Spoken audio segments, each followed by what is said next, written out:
The top 3 mistakes people make when they try to lose weight with kettlebells are the following. They don't understand how the kettlebell works and what kind of potential it really has. Second, they do workouts that are way too complex and make it hard to adhere to when life gets in the way. And number 3, people are trying meal plan after meal plan and then finding out that they maybe do work, but not in the long term.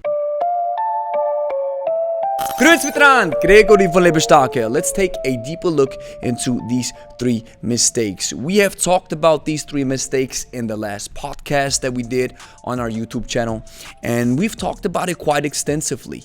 And it's not only just mistakes, sometimes these are real pain points that people experience, and then they don't understand why they are not moving forward and they are frustrated. So let's dive deep into the mistakes and see maybe there's something in there that you have done that you can maybe do better. And this video is a 2-part series. So this is the first part where we take a look at the mistakes, and then in the next video that is following, we will take a look at the solution. Let's jump right into it. The first mistake is not understanding how the kettlebell works. The kettlebell, because of its built, because it's shaped like a ball with handles attached to it, it is made for ballistics. Multiple reps of exercises that have a ballistic element. We can say, of course, a barbell snatch is a ballistic element exercise.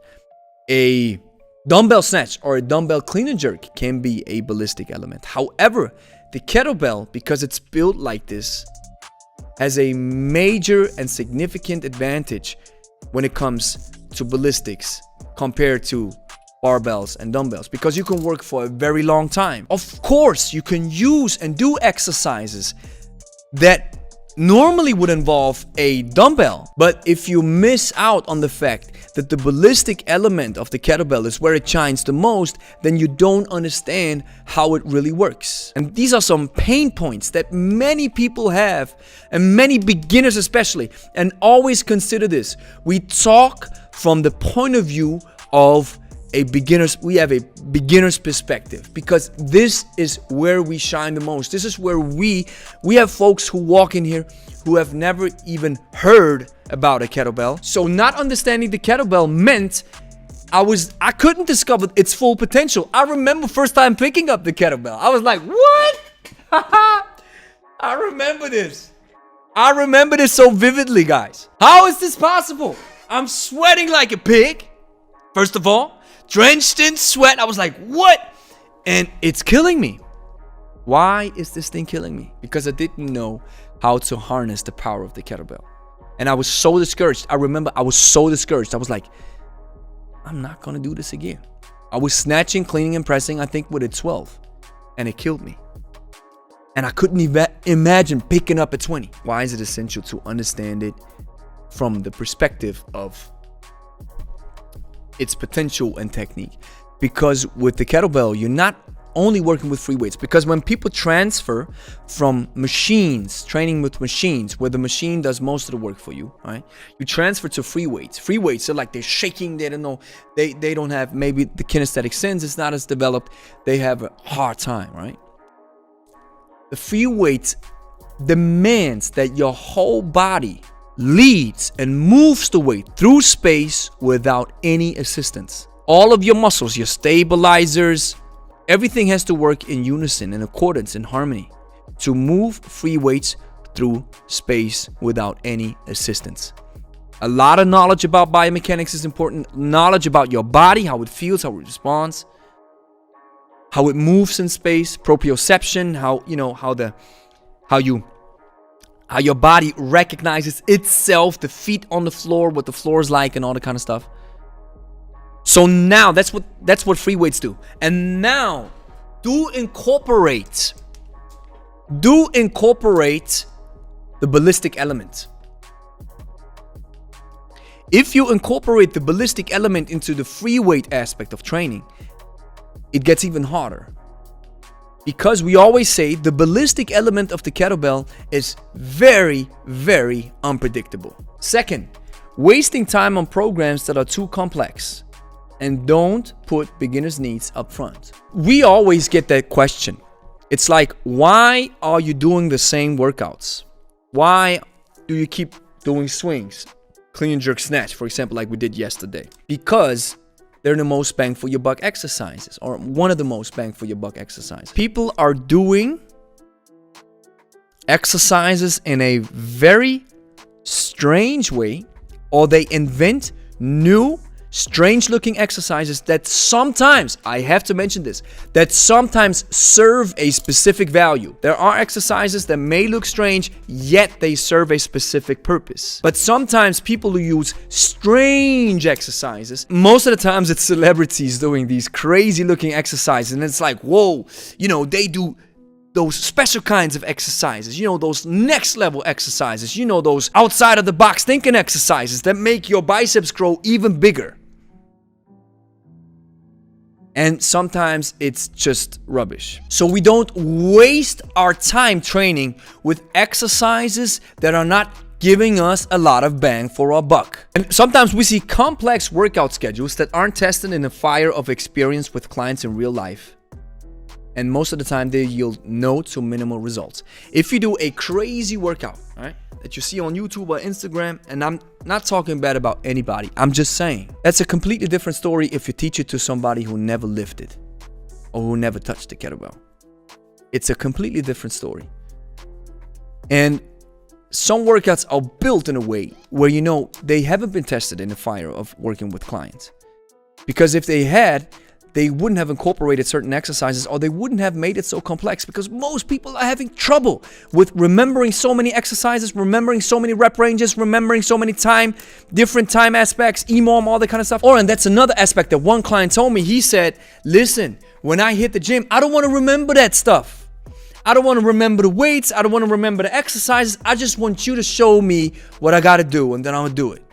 And I understand this ideology, or this idea, where it comes from. It comes from working the whole day, maybe working with spreadsheets, working with numbers, working with things that you have to memorize and all that kind of stuff. And then you work out, you're like, I don't want to remember that stuff. I just want to go ham and be good. Number 3, you're trying meal plans after meal plans, or diet after diet, just to find out that they suck. Because they don't build lasting habits, guys. Meal plans do work.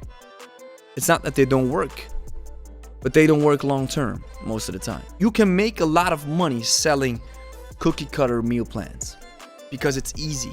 You do one, and then even if you enter all the necessary information that they sometimes do, how heavy you are, how long have you been lifting, is it your first time, how old are you, age, blah, blah. Most of the time you get a cookie cutter program, because it's not possible to serve many people with very individualized programs. And even if you get a very individualized meal plan, chances are high that you won't stick to it for very long. If you want to lean down for a show or for a photo shoot, or you are pretty lean already and now you're trying to really go all in, then we have a meal plan program that we call calorie carb cycling. It's three meal plans throughout the week. I would never advise somebody to do the calorie carb cycling who is just starting out, because it will burn you up. And now, if you're not investing time into building good eating habits, this means that you won't engage in lasting change and leave the program as soon as the expert leaves the room. And I think a good program is helping you even after the expert left the room. That's a good that's a good coach.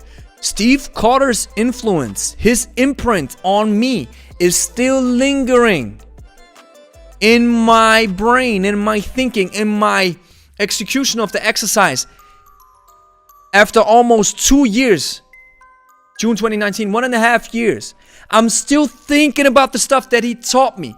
That's a good coach who's applying principles and knowledge that is information first, and then it becomes inspiration second. You always think about that stuff. And with a program that you do on your own, it's the same thing. A program that has a lasting imprint on you. Not only imprint, but lasting success that you can also show. You can show the success in whatever shape or form, in your technique, in your body, in your looks, in your weight loss, whatever, or and we have some clients, they look so good. They look awesome. They have lost, like one of our clients, she lost 12 kilos. What is this? 18 pounds, 15, 16 pounds, something like this. And that's over a year ago. Or I think like 6 months ago. Or even longer. She's still rocking that weight. She is still solid. Because her habits are down pat. What good is it if you're able to say, well, I've lost 20 pounds 10 years ago? If it didn't last. What good is it if it happened in the past if it wasn't able to last? Ooh, that rhymes. So that means it's good stuff. Thank you so much for watching. If you liked the video, like it, subscribe to the channel if you want to see more content, and take a look at 90 days of kettlebells. You'll find a link in the description. This is our kettlebell workout course where we combine training with nutrition. It is designed for beginners, and it's going to help you to find your way with kettlebells and help you on your weight loss journey.